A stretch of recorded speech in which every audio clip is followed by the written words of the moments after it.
আবেগের সাইক্লোনে ২ ফোঁটা জল গড়িয়ে পড়ল হেমলতার চোখ বেয়ে। কিছুতেই আটকে রাখতে পারলেন না। এই কালো রঙের জন্য ছোট থেকে সমাজের তুচ্ছ তাচ্ছিল্য পেয়ে এসেছেন।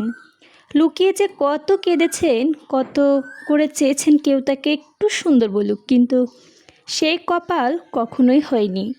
আর আজ এই বয়সে এসে শুনলেন তিনি কুৎসিত নন, তার মাঝেও সৌন্দর্য আছে। জন্মদাত্রী মা গায়ের কালো রঙের জন্য গরম চামচ দিয়ে ঘাড়ে পোড়া দাগ বসিয়ে দিয়েছিলেন। আর আজ গর্ভের সন্তান সেই অনুচিত কাজের জবাব দিল। আল্লাহর সৃষ্টি কেউ অসুন্দর নয়, সবার মধ্যেই সৌন্দর্য আছে, যা ধরা পড়ে শুধুমাত্র সুন্দর একজোড়া চোখে। পদ্মজার সুন্দর চোখে। নিঃশ্রুতি রাত, চারদিকে ঝিঝি পোকার ডাক। হুট করে হেমলতার ঘুম ভেঙে গেল। ষষ্ঠ ইন্দ্রিয় ইঙ্গিতে জানান দিচ্ছে ষড়যন্ত্রের। লাহারি ঘরের ডান পাশে ২ জোড়া পায়ের আওয়াজ। হেমলতার বুক কেঁপে উঠল। দ্রুত উঠে বসলেন তিনি। ২ চৌকির মাঝে পর্দা সরিয়ে দিয়ে পদ্মজার অবস্থান। পদ্মজাকে ঘুমাতে দেখে স্বস্তি পেলেন। ছাড়লেন আটকে যাওয়া নিঃশ্বাস। পায়ের আওয়াজ খুব কাছে শোনা যাচ্ছে। হেমলতার ডান পাশে তাকালেন। ঘাড় অন্ধকার ছাড়া কিছুই দেখা যাচ্ছে না, তবুও তিনি তাকিয়ে আছেন। দৃষ্টি মনে হচ্ছে টিনের ওপার থেকে অদৃশ্য গোপনে শত্রুকে তিনি স্পষ্ট দেখতে পাচ্ছেন। কে ওখানে? হেমলতার ঝাঁঝালো কণ্ঠের পায়ের আওয়াজ থেমে গেল। কয়েক সেকেন্ড পর ছুটে পালালো ২ জোড়া পা।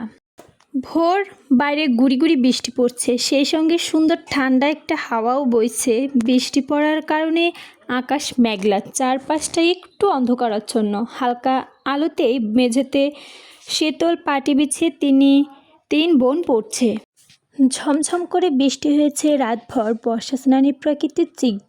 এখন এমন সকালে কেউ কেউ ঘুমাতে চায়, আর কেউ কেউ বা বই পড়তে পছন্দ করে, অথবা পছন্দের অন্য যে কোনো কাজ করতে পছন্দ করে। পূর্ণার ঘুমাতে ইচ্ছা করছে, পড়া একদমই সহ্য হচ্ছে না। পদ্মজাকে বলল, আর কতক্ষণ ঘুমাতে চায় আপা? পদ্মজা নিচু গলায় বলল, এইটুকু শেষ করে ঘুমিয়ে পড়িস। আম্মা তো আরও পড়তে বলল। কিছু হবে না, এই যে আঙ্গুল দিয়ে দেখিয়ে বলল, এইটুকু পড় ভালো করে, তাইলেই আম্মা ছুটি দিবে। পূর্ণার মনের বিরুদ্ধে গিয়ে পড়া শেষ করলো। হেমলতার প্রথমে ছুটি দিতে না চাইলেও পদ্মজার অনুরোধে ছেড়ে দিলেন। ছুটি পেয়ে দৌড়ে গিয়ে বিছানায় গা এলিয়ে দিল পূর্ণা। সঙ্গে সঙ্গে তলিয়ে গেল গভীর ঘুমে। কিছুক্ষণ পর বৃষ্টি থেমে রোদ উঠল। স্কুলের জন্য তৈরি হয়ে পূর্ণাকে অনেক ডাকলো পদ্মজা, সাড়া পেল না। এদিকে স্কুলে যাওয়ার সময় হয়েছে। হেমলতা বাইরে থেকে উকি দিয়ে প্রশ্ন করল, পূর্ণা ঘুমে? জি আম্মা। সে জানে না স্কুল আছে, তবুও কোন আক্কেলে ঘুমালো?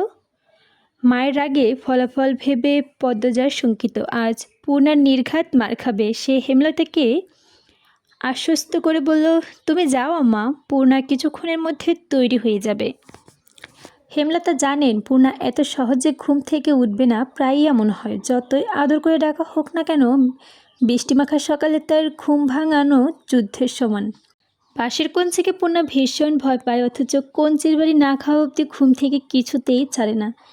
এজন্য ভূত তাড়ানো,